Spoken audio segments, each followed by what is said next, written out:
मुंढवा जमीन गैरव्यवहार प्रकरणामध्ये शीतल तेजवानी हे नाव समोर आलं आणि या नावाच्या अनुषंगानं नवनवीन ट्विस्ट समोर येताना पाहायला मिळाले. मग सुरुवातीला शीतल तेजवानी परदेशामध्ये असल्याची चर्चा जी आहे ती सुरू झाली होती. मात्र पुणे पोलीस आयुक्त अमितेश कुमार यांनी तिचा नुकताच जबाब घेतल्याचं देखील सांगितलं होतं आणि त्यानंतर आज पुन्हा एकदा शीतल तेजवानीची पुणे पोलिसांकडून जवळपास 4.5 तासांची चौकशी जी आहे ती करण्यात आली.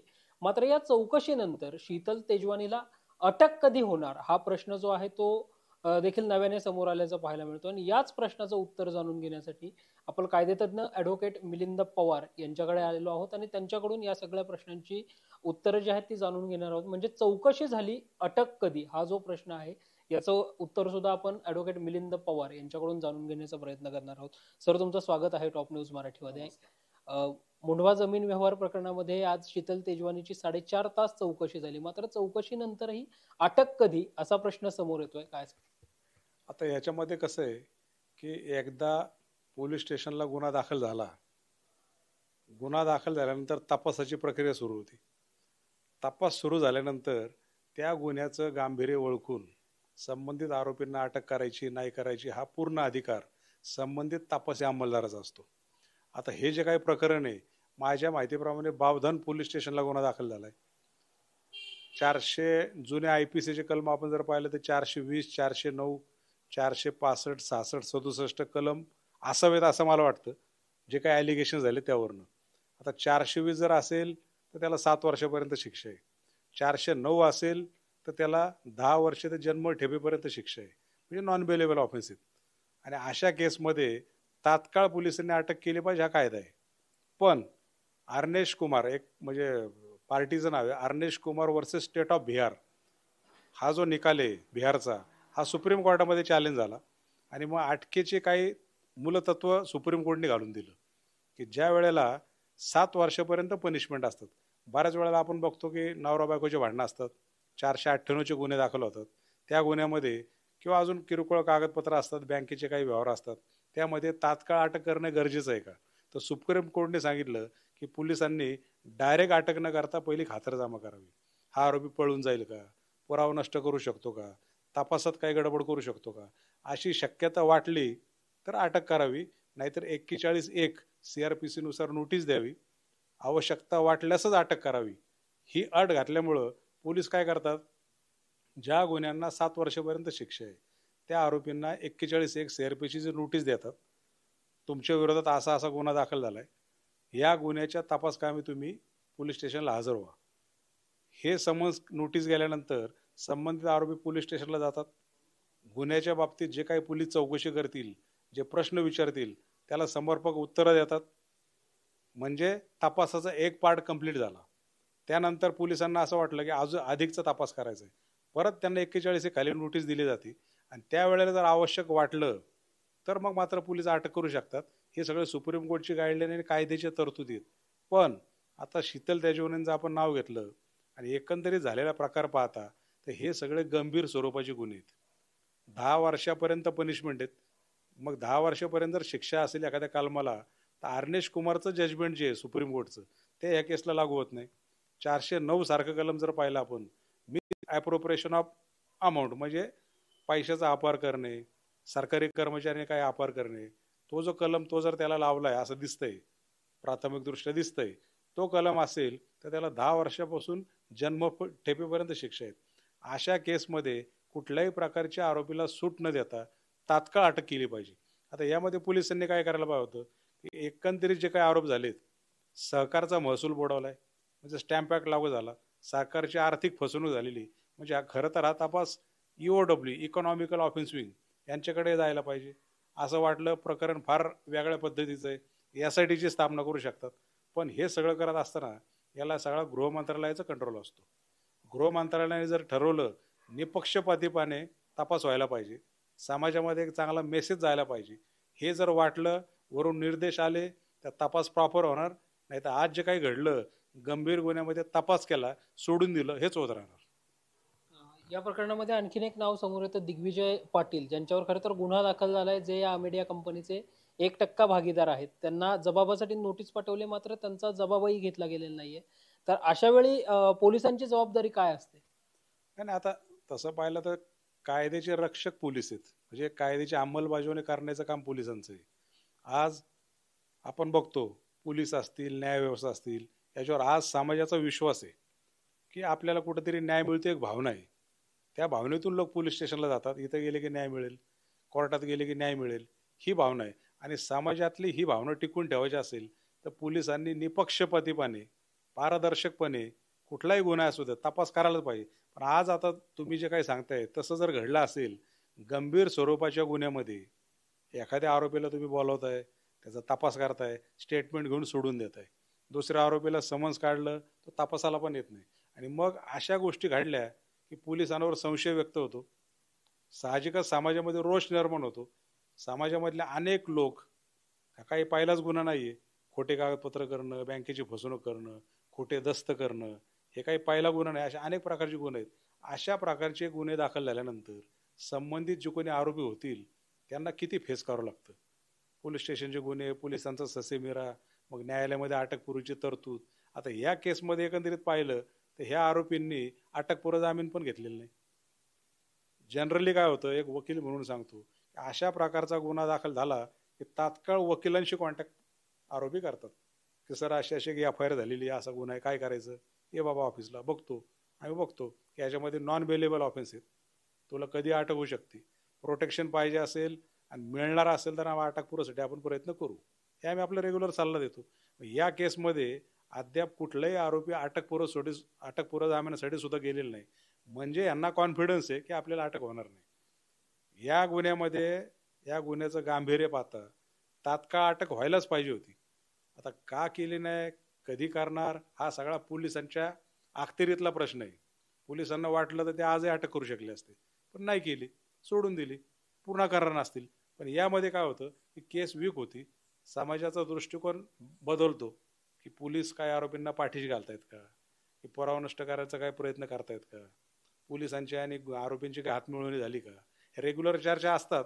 आणि त्या चर्चेला कुठेतरी अशा गोष्टी घडल्या की पुष्टी मिळते, असं वकील म्हणून माझं म्हणणं आहे. तपास यंत्रणा कुठेतरी या प्रकरणामध्ये दबावाखाली आहेत सत्ताधाऱ्यांच्या, असं म्हणता येईल? नाही, आता समजा मी जर म्हणलो हो दबावाखाली, आता दबावाखाली होय असं म्हणलं तर का दबावाखाली, कारण शेवटी उपमुख्यमंत्र्यांचं नाव त्यामध्ये आलं, त्यांचा पुत्र त्यामध्ये इन्व्हॉल्व होता असंही दिसून आलं, त्यांचाच एक नातेवाईक त्या केसमध्ये आरोपी झालाय. अशा केसमध्ये मग उपमुख्यमंत्री, गृहमंत्री यांची बैठक झाली. आता पोलिसांना काही निर्देश गेलेत, शेवटी गृह मंत्रालयाकडनं जे आदेश येतील, शेवटी कुठल्याही पोलीस स्टेशनला कुठल्याही गुन्ह्याचा तपास करताना आणि असा मेजर गंभीर स्वरूपाचा गुन्हा ज्यावर समाजाचं लक्ष आहे तर त्यावर होम मिनिस्ट्रीचं पण लक्ष असतं, आणि त्यांच्याकडनं काय निर्देश आलेत त्याप्रमाणे जनरली पोलीस हे करतात. हा रेग्युलर आपला नेहमीचा बघण्यातला अनुभव आहे सगळा. या प्रकरणामध्ये खरं तर 1804 कोटी रुपयांची जमीन 230 कोटी रुपयांना खरेदी करण्याचा प्रकार जो आहे तो सगळा या प्रकरणामध्ये झाला. ईडीची एंट्री या प्रकरणामध्ये होऊ शकते. आणि आता शासनाचे स्टॅम्प ड्युटी बुडून महसूल बुडवलाय, बरोबर आहे. आता मग पोलिसांनी तपास काय करायला पाहिजे होता की ह्या जर आरोपींचं संगनमत होतं, प्रत्येकाचं CDR काढायला पाहिजे होता, मोबाईलचे टावर लोकेशन, कोण कोणाशी किती वेळ बोलत होतं, ह्यांच्या कंपनीमध्ये आर्थिक स्रोत कुठून आहेत, सोर्स ऑफ मनी, पैसे कुठून येत आहेत, पैसे आले कुठून, गेले कुठं, हा सगळा डीपमध्ये तपास व्हायला पाहिजे होता. त्यांचे लॅपटॉप, त्यांचे मोबाईल, त्यांच्या ऑफिसमधल्या फाईल्स, कागदपत्र, हे सगळं जप्त व्हायला पाहिजे. आत्तापर्यंत तसं काही झालेलं दिसत नाही. प्रत्येकाचे अकाउंट फ्रीज व्हायला पाहिजे होते तपासाचा भाग म्हणून, की हे अकाउंट जैसे थे, कुठे काय ट्रान्झॅक्शन करू नका. पण एकंदरीत ही सगळी पार्श्वभूमी पाहता शेवटी आता वरिष्ठ कोणी नेते लोक असतील आणि त्यांचे लोक इन्व्हॉल्व असतील तर आता लोकांनाही ती सवय झाली की खरा न्याय मिळेल की नाही, पण जे काय होतंय ते फक्त आपण बघत राहणे आणि त्यातनं नंतर चर्चा करत बसणे, यापेक्षा दुसरं काय होईल असं मला वाटत नाही. सर, काल सामाजिक कार्यकर्ता अंजली दमाने यांची पत्रकार परिषद झाली, ज्याच्यामध्ये त्यांनी अशी मागणी केली आहे की पार्थ पवार, जे राज्याचे उपमुख्यमंत्री अजित पवारांचे चिरंजीव आहेत, त्यांचे CDR काढले आणि निलंबित तहसीलदार सूर्यकांत येवले यांना जर अटक झाली तर या प्रकरणामधले अनेक खुलासे होऊ शकतात. तर पार्थ पवार यांचा CDR जो आहे तो काढला जाऊ शकतो का? त्यासाठीची प्रोसिजर काय असते? नाही, गुन्हा दाखल झाल्यानंतर तपासाशी कनेक्टेड, शेवटी तपास कोण करतं? पोलिसांना जे मनामध्ये येतं की यामध्ये हे घडलं असेल, हा आरोपी ह्याच्याशी संगनमत असेल, ह्याच्या कॉन्टॅक्टमध्ये असेल, ह्या बँकेत पैसे काढले असेल, जे जे पोलिसांच्या मनात येईल त्या गुन्ह्याच्या अनुषंगाने जो तपास करायचा आहे ते पोलीस काही करू शकतात. आता पोलिसांना वाटलं की पार्थ पवार आणि हे बाकीचे जे कोणी आरोपी आहेत यांच्यामध्ये काही कोल्युजन होतं का, त्या दोघांमध्ये काही संगनमत होतं का, हे कंपनीचे लोक हे काही कोणी आरोपी केले ते आणि ते कोणी येवले कोणी असतील त्यांच्याशी काही नेक्सस त्यांचं काही बोलणं होत होतं का, फोन कॉल झालेत का, हा सगळा तपास करायचा म्हणला तर पोलीस करू शकतात. पण आजच्या काळामध्ये हे असे जे करणारे लोक असतात हे एवढे म्हणजे पुढचे आहेत, हे सिम कार्ड स्वतःच्या नावावर ठेवत नाहीत. एका आरोपीकडं 5-5 4-4 मोबाईल असतात, सिम कार्ड असतात, स्वतःच्या नावावर नसतात. त्यामुळं त्या अँगलने जरी तपास केला तर फार काही निष्पन्न होईल असं मला एक रेग्युलर अनुभवावरनं वाटतं. जर शीतल तेजवानीला अटक झाली नाही या सगळ्या प्रकरणामध्ये तर निश्चितपणे पोलीस यंत्रणांवर सुद्धा आरोप केला जाणार आहेच या सगळ्या प्रकरणाच्या अनुषंगानं. तर आता पोलिसांनी म्हणून एक वकील म्हणून काय सांगाल, पोलिसांनी काय करणं अपेक्षित होतं या प्रकरणामध्ये आणि आता काय केलं पाहिजे? आता कसं आहे की सकृदर्शनी आज काहीतरी तपासाला बोलवलं असं कळतंय. तपासाला बोलवलं होतं ह्याचा दुसरा अर्थ निघतो की यांना अटकेची गरज नाही. ह्या ग्राउंडवरती त्या अटकपूर्व जामिनासाठी जाऊ शकतात.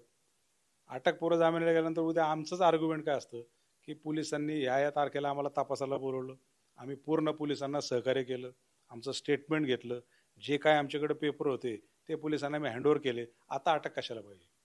आणि त्यात ती महिला आहे. आम्ही इथून पुढेही जो जो काही तपासाला सहकार्य लागेल आम्ही तो करायला आम्ही तयार आहोत. हे अश्युरन्स एकदा कोर्टापुढे दिलं, आम्हाला पाहिजे त्या टर्म्स अँड कंडिशन द्याव्यात, हा जर युक्तिवाद केला तर अटकपूर्व जामीनही त्यांना मिळू शकतो. आज तपास केला, स्टेटमेंट घेतलं, अटक केली नाही म्हणजेच पोलिसांना अटकेची गरज नाही. अटकेची का गरज नाही, त्यांच्या कस्टडीतनं काही जप्त करायचं नाही. उद्या अँटीसेप्टरी जर बेल दाखल केला तर यांना कस्टडीची का गरज नाही असा आमचा युक्तिवाद असतो. Y custodial interrogation is not required. कारण यामध्ये आमच्या कस्टडीतून जप्त काहीच करायचं नाही. जे काही बोगस खरेदीगत केलंय ते रजिस्टर ऑफिसला आहे, कुणी केलं रजिस्ट्रारने ते त्यांच्या कस्टडीमध्ये. जे काही पैसे गेले बँकेच्या अकाउंटमधून गेले, बँकेचे अकाउंट अवेलेबल आहेत. म्हणजे असं काही नाही की माझ्या कस्टडीमध्ये किंवा मी काही गोष्टी लपून ठेवल्यात आणि मला अटक केल्याशिवाय ते जप्तच करता येणार नाही, अशी काय यामध्ये कंडिशन नाही. आणि म्हणून आम्हाला अटकपूर्व जामीन मिळावा अशा प्रेयर आम्ही आरोपीच्या वतीने करतो. आता पोलिसांना जर खरंच कस्टडी पाहिजे असेल तर पोलिसांना हे दाखवायला लागेल की ह्या आरोपींनी कसं कटकारस्थान केलं, हे कसे एकमेकाच्या संपर्कात होते, कसे खोटे अकाउंट वापरले. मग व्हॅल्युएशन रिपोर्ट जर आला असेल तर तो खोटा कोणी दिला.